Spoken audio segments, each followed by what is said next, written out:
Hello, my name is Kevin Tudor, and I'm one of the three hosts of Almost Major, a film podcast dissecting many major indie studios and the films they release. Every week, myself, Charlie Nash, and Bryden Doyle discuss overlooked, forgotten, or bona fide classic indie films via studio-specific miniseries. We've previously covered numerous films from Artisan Entertainment, Lionsgate Films, and New Line Cinema. Titles including The Blair Witch Project, American Psycho, Dogville, But I'm a Cheerleader, Saw, Requiem for a Dream, and Ringmaster, you know, the Jerry Springer film.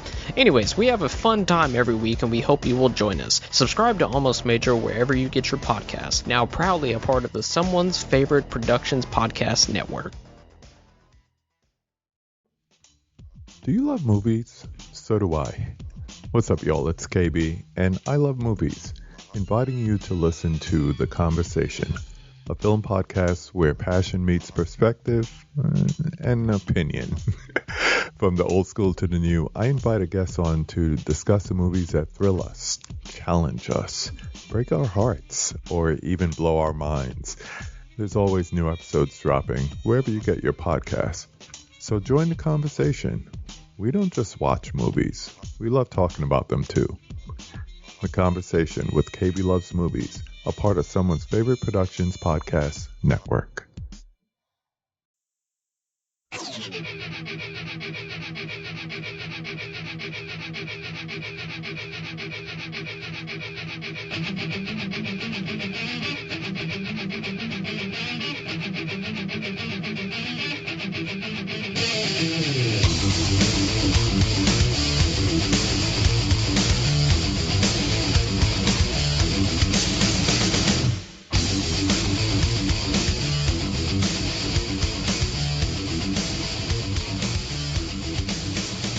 Hello, everyone, and welcome to the Kulturecast. I'm Chris Stachiw, and heroes are made in America.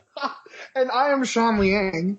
And we are joined this week by senior editor for Culture Shock, Zach Wickwire. Zach Wickwire. That's me. That's me. Don't say my name. Say my name. Heroes are made in America. Oh, And God. This fucking movie. we should probably say the Pledge of Allegiance right now. Oh, my God. I love America. Oh, Jesus Christ. So we're going to be talking about Red Dawn from 2012 today. It is a remake of the film from 1984 of the same name. But before we get to that film, I say that very, lightly in quotations, Zach, you watching anything this week? Yeah, I guess. Well, have you or haven't you? No, not really. I've pretty much just been playing Fallout 4 and just kind of doing some other stuff for the Kulturecast section of the site. So, and loving every minute of Fallout 4 where you can kill people with teddy bears that you shoot at their heads. yes. What about you, Sean? I've been kind of checking out. Netflix has a bunch of new releases in November, and I watched a movie called Bound to Revenge. Have you heard of it or seen it yet? I have not. You don't need to watch it. Oh, wow. Rest in peace. Yeah, there's like a trend now of like independent horror films that like to like talk about, sex trafficking, which is like a deal, like it's a thing. But it's kind of about this girl who like escapes, of course, and then she takes her captor and like turns the tables around, and then like she tries to help the rest of the girls, right? But the rest of the girls like don't want to be saved. It's so crazy. It's not good. It sounds bad. Yeah, it looked better than I thought, but it wasn't. I haven't been watching much of anything other than the movies for the Kulturecast, so you're going to get to hear me talk about them. So yeah, that's pretty much it. Nothing really. It's been kind of a slow week trying to get stuff done. But oh my God, let's talk about this movie then. Red Dawn from 2012. The IMDb synopsis of the film is: a group of teenagers look to save their town from an invasion of North Korean soldiers. Or maybe Chinese. They might be North Korean. Who knows? The film wasn't definitely smired in development hell because of that.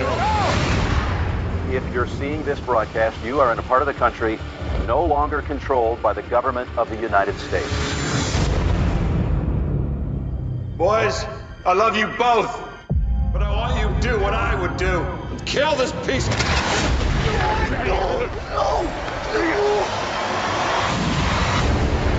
They messed with the wrong family. How did this happen? There's a new class of weapon. Everything went offline and never came back. They wipe us out, including U.S. Central Command. What am I supposed to do? I'm gonna fight. Anybody who wants to join is welcome to it. We'll hit them on our terms. We're the Wolverines, and we create chaos. Zach, had you seen this film before? And what are your thoughts? I had not seen this film or the original, and honestly, all I can say is the movie was awful. So That's all you can say? Spoiler alert, movie was bad. Good night, folks. Adios. Adios, everybody. Did you see the original one, Zach? No. Okay. I have to say, I have to stand up for the original, because the reason I was excited to see this one is because I really, really liked the original. So I recommend it. It's definitely good. Or at least it was. The original. You're not recommending this film. No, hell no. For fuck's sake. I was actually telling Mark this morning, like, how I was like, man, if we were watching this movie, I wish we were watching the original, because I heard it's a lot better. It's a lot better. This movie is awful. Yeah. It's one of those movies, they made it for the return. Oh my god, this movie is fucking awful. What the fuck were they thinking with this movie? I can tell you in one word what they were thinking. Yeah, exactly. America. Money, Zach. Money and Merc. It's just like a fucking jingoist poem. It's like a jingoist nightmare. Rah, rah, rah. Look at America. The first scene in this movie is us playing good old American tackle football. And then everything on from there is just us kicking the shit out of some North Koreans. Yeah! Might I add, this is the only high school in the country that prints up uniforms with the players' names on the back of them. Yeah, I was going to say. Yep. And no offense to you, Chris Hemsworth, but your American accent only works because you're doing the Southern thing. Only works because you're doing the Southern thing. You know what I'm talking about? A little bit of Matthew McConaughey in there, just a little bit. Which is funny because he's from Seattle or Spokane or wherever. Yeah, and he also is Australian. Yeah, that's in real life. No, I meant his character was from Spokane. Yeah, I don't know where. Yeah, this was me taking place in Washington because it has to be on the West Coast because it's Koreans. I mean Chinese. I mean Koreans. It was Nondescript Asians. Well, it's North Koreans in the movie, but they originally had it as Chinese. Yeah. But they realized that if they released it as Chinese, the Chinese market would be closed to them. Yeah. Because the Chinese aren't going to go watch a movie about Chinese invading the United States and looking like bad guys. Yeah, I remember it's funny because the story about this movie, it's like all the terrible movies, is a way more interesting than the movie itself. I mean, I remember I was in college, and it was the first time my friend told me about this. They were making this movie, and that he was nervous. He was worried because, he's like, I don't want to piss China off. But then the same thing happened last year with North Korea, and it's just so funny that we landed on North Korea as a solution. It feels just like a cash grab. Yeah, I mean, right? Even what it totally bastardizes the original because it takes out everything that grounds the original and just gets rid of it. You know what I mean? It's like surface. It is the worst parts of other action movies thrown into one giant pot and stirred around. I mean, it's boring. There's nothing about it that's interesting. The characters are super one-dimensional. Yeah, they are. I don't understand what would have drawn people to go see this movie in theaters. Oh, wait, no one went and saw it because it didn't even make its money back. Yeah, it was like Chris Hemsworth and Josh Peck and Josh Hutcherson were the reasons anyone were going to go see it. And maybe Adrienne Palicki, but she's not given anything to do in this movie anyway. Do anything? No. I mean, even Chris Hemsworth doesn't do any. He's just the same thing. You know what I mean? It's kind of like you said. It's one note. All the characters are one note. The movie is pretty much one note. Jeffrey Dean Morgan shows up in the last 10 minutes of the movie. That's right. He's in it for not a tiny bit of it. To do something. He explains he's the reason that we know what's going on because they meet him an hour into the movie and he explains what's happening. And that's the first time we really kind of get an explanation. He says that the North Koreans have settled in places where they wouldn't nuke them, essentially. and that they're using this device to communicate a closed network, which to me, in my mind, that's like the whole premise like of this movie is that they go and try to steal this device, right? Yeah. And to me, I thought that was just so. That's when I started to be like, okay, well, this movie has nothing going for it because it's a closed. I mean, I don't know very well about this stuff, but like closed networks, isn't that like a very easy thing to create? Or I mean, like, isn't that especially within the government? Well, the other problem is like they didn't even get to that till like the last like 30 minutes of the film. Like exactly, the first like 2/3 of the movie was, hey, we're terrorists now, yeah. That's the thing, right? Like they're like homegrown. They're like a homegrown guerrilla faction, which would otherwise be known as terrorists. Exactly. Oh my god. So even Chris Hemsworth even says it in the movie. He's like, "We're the bad guys now, and we're gonna create chaos." You're using just an Australian accent. We're the bad guys now, and we're gonna eat a dingo and play our didgeridoos. After like, oh my god. The real issue with this movie is it doesn't offer enough different from the original, which I've seen some of it. I haven't seen the whole movie, but the original has like iconic actors as Patrick Swayze, as Charlie Sheen, as C. Thomas Howell. I wouldn't say any of the actors in this movie are iconic. No, what? It has Chris Hemsworth. Okay, as Thor. Yeah, it has Thor and it has Josh from Drake and Josh. That's pretty much skinny Drake or skinny Josh from Drake and Josh, and then it's got the kid from Hunger Games. Yeah, PETA. So, which I could care less about because I don't like those movies. Because you have a penis? Because you're not 13? Yeah, well... Pick one. All of the above. I don't like Chris Hemsworth as an actor. I'm sorry. But he's not good, right? Is he good or is he just pretty? I can't decide. Wow, Sean. I'm trying to decide. You know, he's Thor. You just answered your own question. That's the thing, though. He is Thor. He was playing Thor in this movie. Isn't Chris Hemsworth just Thor in real life? I think that's what we're trying to get to. Yeah, that's where I would land. I mean, Chris Hemsworth's not a good actor. No, if they wanted a more believable, like, Australian guy to do this, they should have just got Jackman. Hugh Jackman is like a teenager. Or they could have cast like a teenage guy, you know, like from America. I don't know. Yeah, that too. The first one was cool because of when it came out. I mean, it came like sort of the end of the Cold War, and that was like a fear that people had, you know, maybe not as much then, but like in America, that's part of our history. People were afraid of these attacks, and I thought that was cool. Like in the original, the attack begins while in a classroom, and the paratroopers are like falling down, and it's a startling image. Like it's really cool.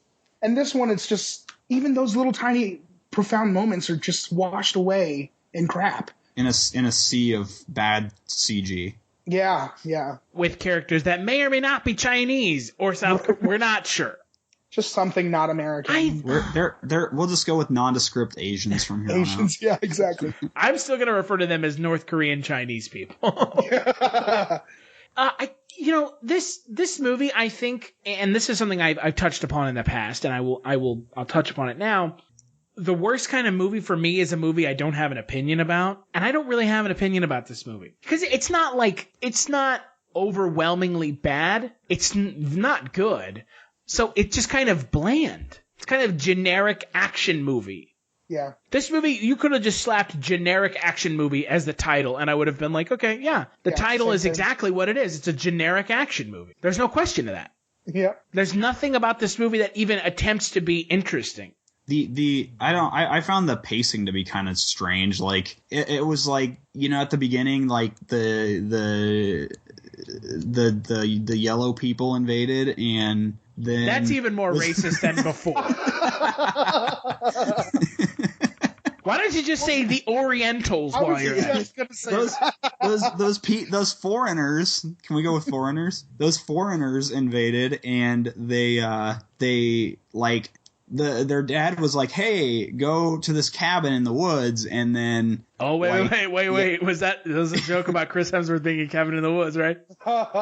It wasn't intentional, but it is now. Go to that cabin in the woods. Go to this cabin in the woods, and then there's this guy there that like shot at Chris Hemsworth, and he's like, "Hey, you're a dick," and then he takes the guy's gun away, and the guy's like, "Fuck you," and then he becomes a Nazi. He's like, "Fuck you, Thor," and then he joins up with the Koreans, and we see him like one other time in the whole movie, and then there was no payoff for that storyline, and then he did get murdered pretty bad, but that was well, yeah, and then, like even before that, like he's like takes this group of high school kids that are like all distraught that their parents are dead, and like within a matter of like what seems like hours, they're suddenly like fucking they're a fully trained guerrilla unit. Yeah, that's the thing about the original, that I'm gonna keep going back to it because I have to defend it. I really like the original because it goes through those, like, it's very gritty.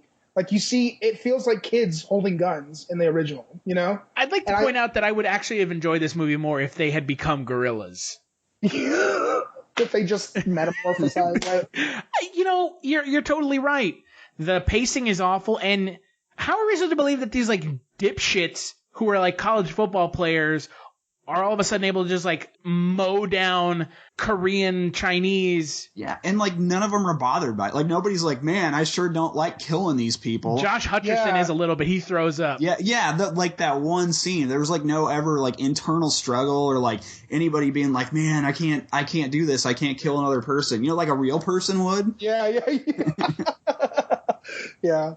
It's like the actors in this movie were trying their hardest to just be themselves and not play characters. Yeah. Like, I had no attachment to anybody in this movie. Like, when Josh's girlfriend got kidnapped, I was like, I don't give a fuck. I hope she's dead. Yeah. When like the one guy got shot in the back when he went to save his girlfriend, I was like, I don't even care because I don't know that guy's name. Yeah, exactly. Exactly. And then like the other colored guy and somebody else dies in the cave-in, and I'm like, I don't even know who fucking died because they don't tell me. All I know is that 2 people died. Yeah. And then the best death in the movie, just a absolute delicious, is the end of the movie is just so strange. You mean Chris Hemsworth, like, hey bro, I'm gonna go fuck this chick, and then he just gets shot? Murdered. He just gets murdered. It's so dumb. He was gonna get some. It could have waited 5 minutes, and then they're like, "Oh man, it was the colored gentleman. Let's abandon him in the woods." Oh my god, that's right. She blames his ass. Yeah, she like wanted to kill him. Yeah, she wanted to kill him, dude. He was the guy that it's that black guy that always gets left behind, or he's always the first one to die. He's a scapegoat. Yeah. That poor guy. I felt bad for him. Like, that was the only part in the whole movie that I felt bad for anybody. Yeah. Like, man, those Asians are gonna come and just destroy this kid. Yep. And like, there was that whole thing with like him and being like, oh, I'm so torn because my dad is helping the Asians, and then like he just didn't even care. There was no resolution. It just ended. Yeah. Like, yeah, this movie didn't want to get deep. It totally was about the action and not the shit that happens between, you know? There was all these plot threads that they started and then they just fizzled out. Like, yeah. They were resolved with like no fanfare, like no discussion, like, oh, dead. Oh, gone. Oh, yeah. It's like, man, what's the point of a movie if you're not going to even try? I don't think they did try. Yeah.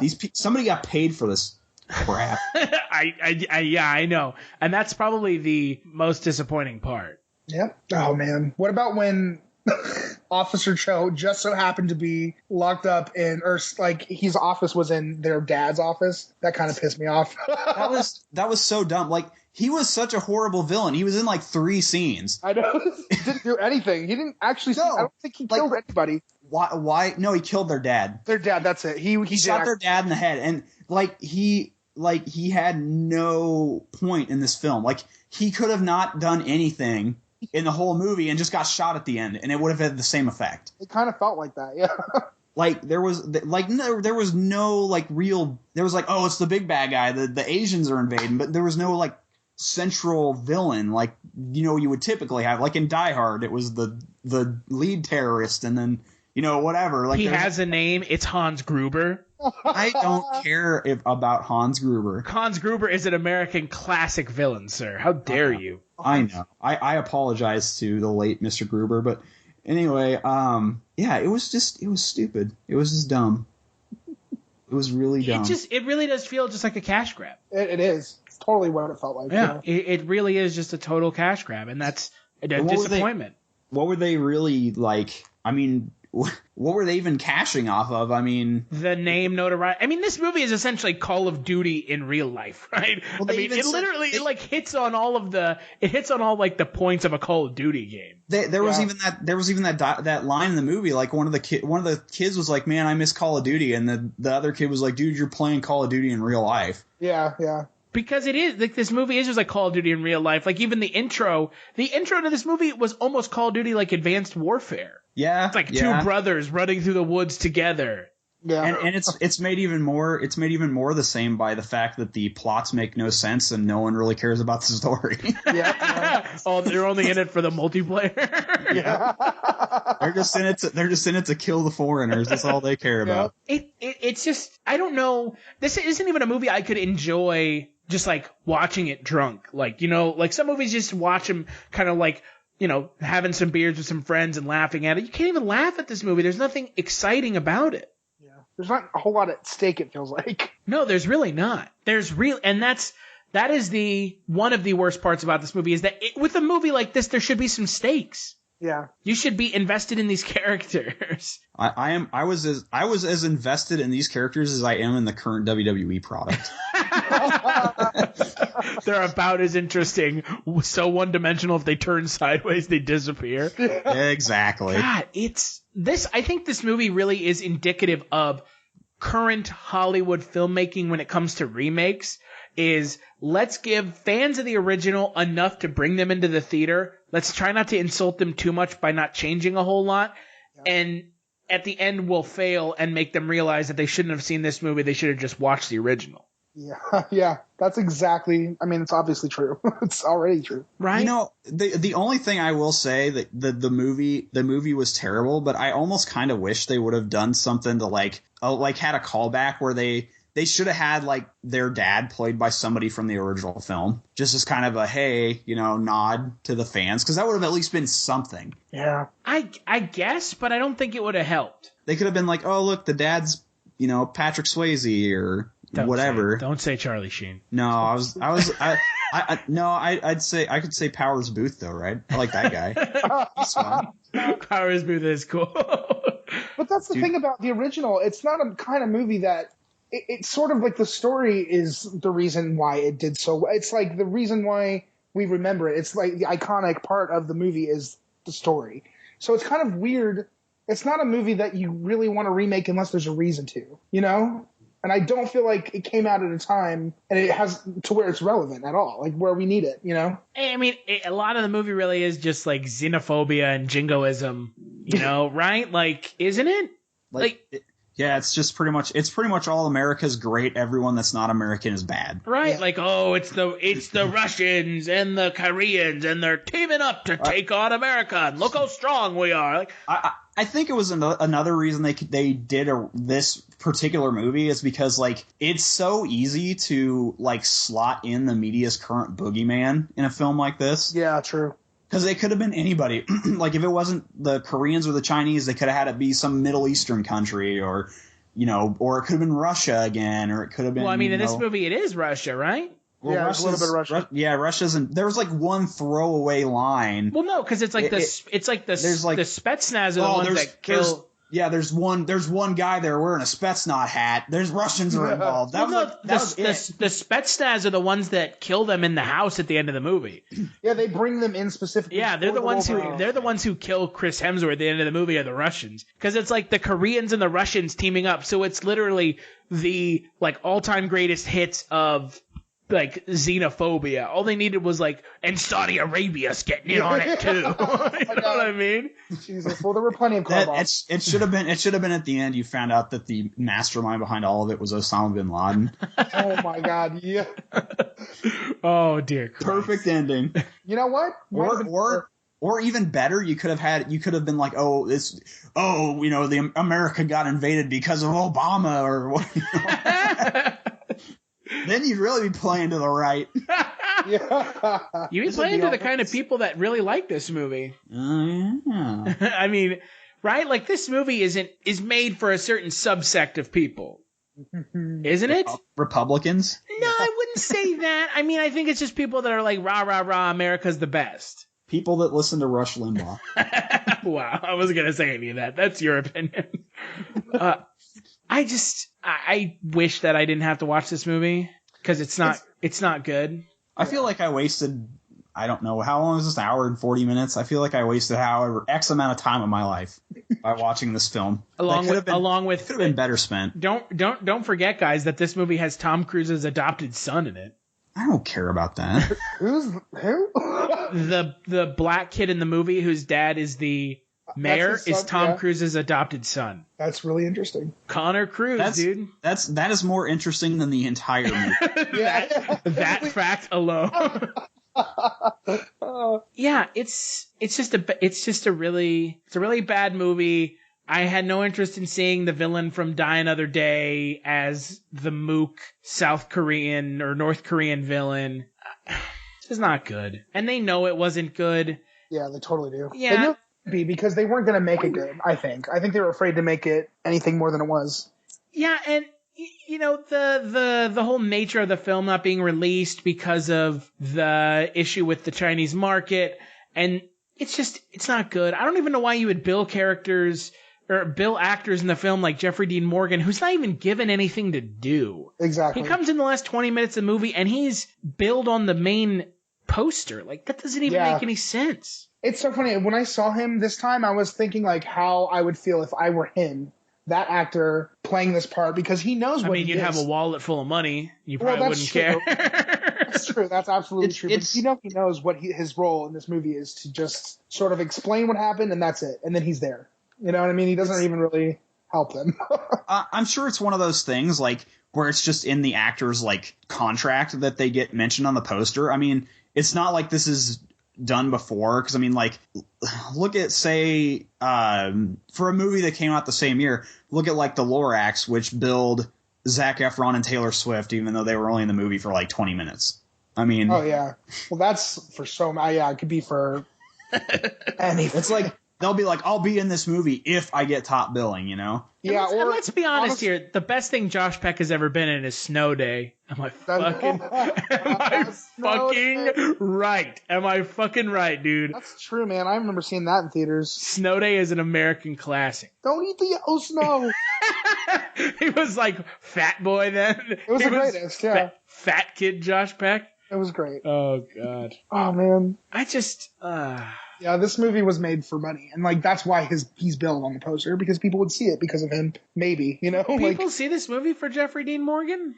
I mean, people would see Jeffrey Dean Morgan. I don't know about this movie, but like that's the angle. That's why we put names on posters. You know what I mean? Like, That's why we changed the whole fucking movie, because we can't sell it in the country. You know what I mean? Like, it's those priorities were important to them. Clearly, you know what I mean? Yeah, this is just one of those movies where I'm really disappointed that I had to watch it.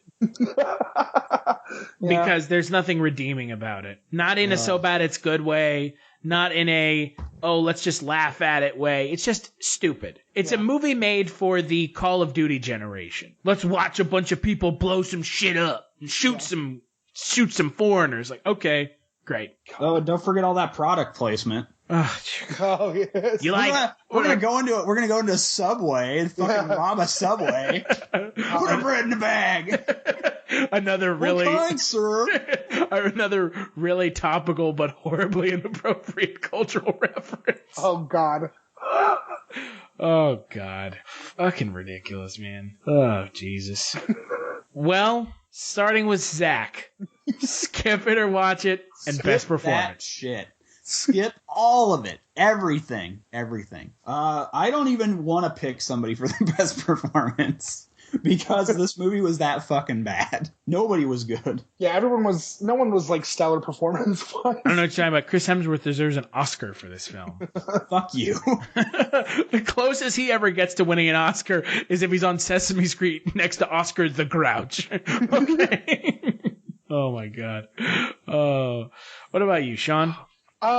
Definitely skip this one. I would encourage you, if you've seen this one and like just it's burning your brain, I encourage people to see the original. Like we said, best performance, I think, and I don't even like Josh Hutcherson, but he's the most emotionally invested character in this movie. So I guess Josh Hutcherson. And that's saying something. Yeah, man, it is. Skip it. Skip it. Don't watch it. If you see someone who watches it and says they like it, ask them why, because I want to know what drives someone to enjoy this movie. It's bad. It's bad. I would have recommended just not, if you know a friend that watches it and says they like it, you should just not associate yourself. Don't be friends with them anymore. It's that bad. I am an elitist.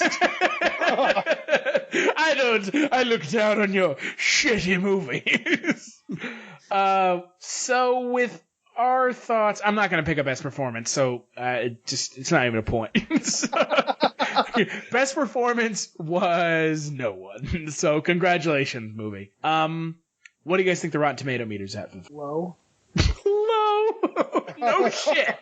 No shit, Sean. Low. I bet it's super high this time. Greatest film ever. 30%.